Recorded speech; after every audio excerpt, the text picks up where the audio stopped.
Breaking news చూస్తున్నాం. తెలంగాణ రాష్ట్ర తదుపరి ప్రభుత్వ ప్రధాన కార్యదర్శిగా సీనియర్ ఐఏఎస్ అధికారి సంజయ్ జాజును నియమిస్తూ రాష్ట్ర ప్రభుత్వం ఇవాళ అధికారిక ఉత్తర్వులు జారీ చేసింది.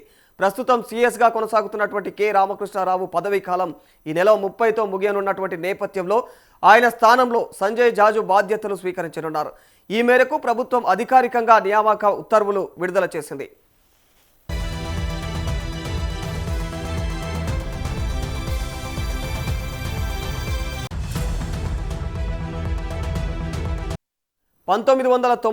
ఐఏఎస్ బ్యాచ్కు చెందినటువంటి సంజయ్ జాజు ఇటీవల వరకు కేంద్ర డిప్యుటేషన్ పైన ఈశాన్య ప్రాంత అభివృద్ధి మంత్రిత్వ శాఖ కార్యదర్శిగా సేవలందించారు.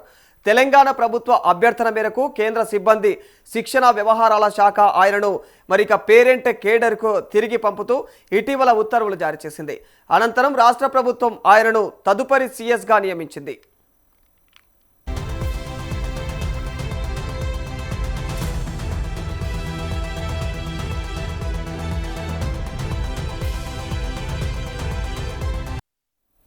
కొత్త సీఎస్ ఎంపిక ప్రక్రియలో సంజయ్ జాజుతో పాటు సీనియర్ ఐఏఎస్ అధికారి జయేష్ రంజన్ పేరు కూడా పరిశీలనలోకి వచ్చింది.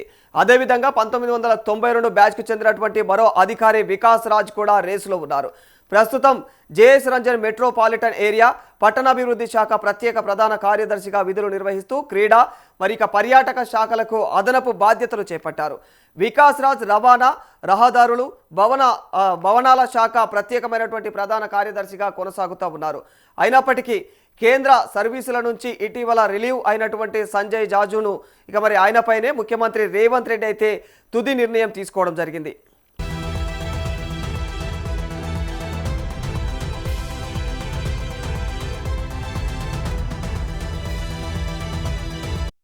అయితే ఇక్కడ సంజయ్ జాజుకు పరిపాలనా రంగంలో అయితే విస్తృతమైనటువంటి అనుభవం ఉంది. ఉమ్మడి ఆంధ్రప్రదేశ్లో విజయవాడ సబ్ కలెక్టర్గా, పశ్చిమ గోదావరి జిల్లా కలెక్టర్గా, విశాఖపట్నం కమిషనర్గా, హైదరాబాద్ నగరపాలక సంస్థ అదనపు కమిషనర్గా, అనంతరం కమిషనర్గా సేవలందించారు. హైదరాబాద్ మున్సిపల్ కార్పొరేషన్ను జిహెచ్ఎంసీగా విస్తరించే ముందు కూడా కమిషనర్గా బాధ్యతలు నిర్వహించారు ఆయన. అలాగే పౌర సరఫరాల సంస్థ కమిషనర్గా కూడా పనిచేశారు. 2014 నుంచి కేంద్ర డిప్యుటేషన్లో కొనసాగుతూ పలు కీలకమైనటువంటి బాధ్యతలు నిర్వహించిన ఆయన 15 సంవత్సరాల వరకు కూడా పైగా 15 సంవత్సరాలకు పైగా కేంద్ర సేవల్లో అయితే ఆయన పనిచేశారు. సంజయ్ జాజు 2029 ఫిబ్రవరి వరకు సర్వీస్లో కొనసాగనున్నారు.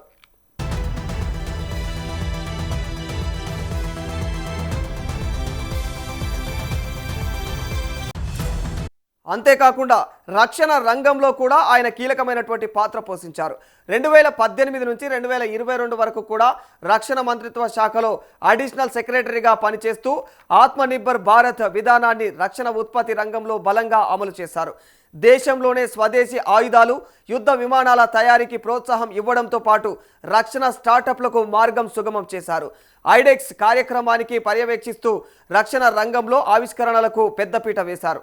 అంతేకాకుండా డిఫెన్స్ కారిడార్ల అభివృద్ధి, రక్షణ ఎగుమతుల పెరుగుదలలో అయితే ఆయన కీలక వ్యూహకర్తగా వ్యవహరించారు.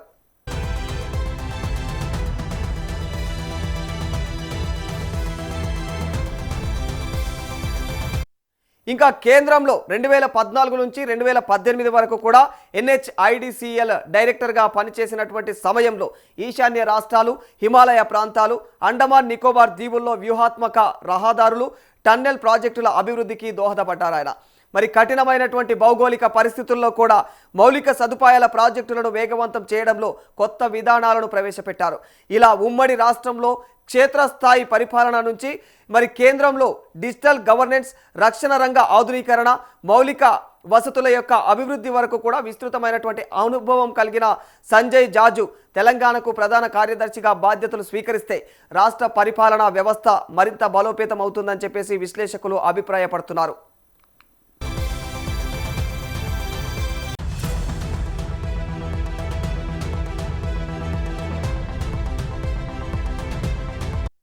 రాష్ట్ర పరిపాలనలో కీలక సమయంలో ఆయన నియామకం ప్రాధాన్యతనైతే సంతరించుకుందనే చెప్పుకోవాలి. రాబోయే ఎన్నికల దృష్ట్యా కూడా సంక్షేమ పథకాల అమలు, పరిపాలన సమన్వయత్వం, ప్రభుత్వ కార్యక్రమాల పర్యవేక్షణలో కొత్త సీఎస్ కీలకమైనటువంటి పాత్ర పోషించనున్నారని అధికారిక వర్గాలు భావిస్తున్నాయి.